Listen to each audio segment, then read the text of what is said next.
दिव्यांगों की अक्षमता नहीं बल्कि उनकी योग्यता से समाज में पहचान मिले, डॉक्टर पुष्पेंद्र वर्मा।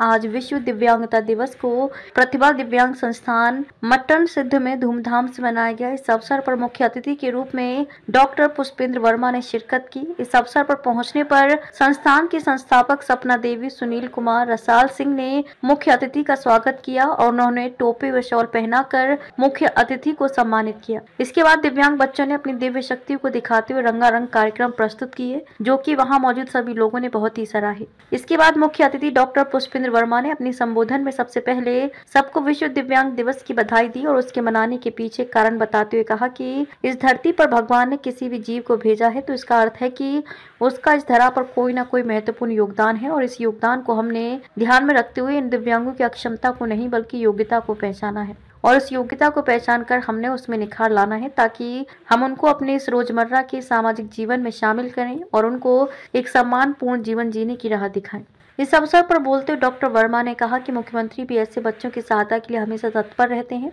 तभी तो वे अपना शपथ लेने से पहले अनाथालय पहुंचे और वहां पहुंचकर हिमाचल प्रदेश क्या पूरे भारतवर्ष के इतिहास की पहली योजना अनाथ बच्चों के लिए सुखाश्रय नाम से शुरू की है। वर्मा ने कहा कि जैसे सुखाश्रय योजना के तहत बच्चों को साल में एक बार भ्रमण के लिए ले जाया जाता है, वैसे ही वे माननीय मुख्यमंत्री ठाकुर सुखविंदर सिंह सुक्खू जी से प्रार्थना करेंगे कि उसी तर्ज पर दिव्यांग बच्चों को भी साल में एक बार भारत भ्रमण के लिए सुविधा दी जाए। इस अवसर पर मुख्य अतिथि ने उसके बाद रंगारंग कार्यक्रम प्रस्तुत करने वाले दिव्यांग बच्चों को पुरस्कार वितरित किए। इस अवसर पर ग्राम पंचायत के उप प्रधान आंचल पटियाल, वार्ड सदस्य गोल्डी पाटियाल, हितेन दिवस, रसाल सिंह, राजेंद्र, विशिष्ट व अन्य गणमान्य व्यक्ति मौजूद रहे। ये जो बच्चे हैं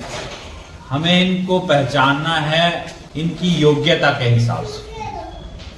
इनकी अक्षमता के हिसाब से नहीं, हमने इनको पहचानना इनमें क्या योग्यता है, उस योग्यता को पहचान के इन बच्चों को हमने एक पहचान देनी है। अगर हम ये सोचें कि अक्षम बच्चे हैं ये नहीं कर सकते तो ऐसा नहीं है।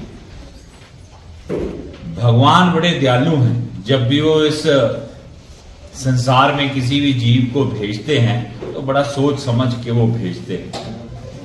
और हर जीव का कोई ना कोई महत्वपूर्ण जो भूमिका है इस संसार के अंदर वो रहती है। तो ये तो इंसान है और तभी इनके लिए एक विद्वान ने अब नया शब्द जो है वो प्रयोग करते हुए इनको दिव्यांग का जो नाम दिया है, ताकि उनके अंदर जो एक दिव्य शक्ति होती है हमें उसको पहचानना है। हमारे जितने भी ऐसे अभिभावक हैं, पेरेंट्स हैं, जिनके ऐसे लगता है उनको कि बच्चा ये हो गया, अक्षम हो गया या ये कर नहीं सकता, ऐसा नहीं है। ऐसी ऐसी अच्छी एनजीओज जैसे प्रतिभा दिव्यांग शिक्षण संस्थान जैसी बड़ी सारी संस्थाएं हैं जो हमारे पूरे भारतवर्ष में काम कर रही हैं और सरकारें भी पूर्ण योगदान जो है इसमें देती हैं। और रही बात हमारे हिमाचल प्रदेश सरकार की, तो हमारे मुख्यमंत्री ठाकुर सुखविंदर सिंह सुक्खू जी ऐसे बच्चों के लिए तो हमेशा आगे रहते हैं, क्योंकि उन्होंने भी शपथ लेने से पहले उन्होंने सबसे पहले वो अनाथालय गए, उनके लिए एक योजना शुरू करी, सुखाश्रय योजना शुरू करी, जिसमें जिनके माता पिता नहीं है उनको हर महीने 4,000 रुपया उनकी शिक्षा का पूरा 27 साल की उम्र तक उनकी शिक्षा का पूरा खर्चा और साल में एक बार उनके लिए जो है वो भ्रमण, भारतवर्ष में जहां भी वो भ्रमण करना चाहें, जैसे हम अपने बच्चों को ले जाते हैं वो भी उनको ले जाए, वो सुविधा जो है उन्होंने शुरू करी। तो मेरे को लगता है कि इन बच्चों के लिए अगर ऐसे संस्थान है तो उनमें भी ये सुविधा जो है हम उनकी कोशिश करेंगे कि ये जितने भी हमारे संस्थान ऐसे संस्थान हैं जो दिव्यांग बच्चों के साथ जुड़े हैं, उनको जो है आप लोगों को भी ये तरह की एक सुविधा मिलनी चाहिए कि आप जो भ्रमण करवाते हैं बच्चों को, तो साल में आपको भी वो जो है वो एटलीस्ट जो है बच्चों का आने जाने और वहां रहने का जो खर्चा है वो होना चाहिए, ताकि आप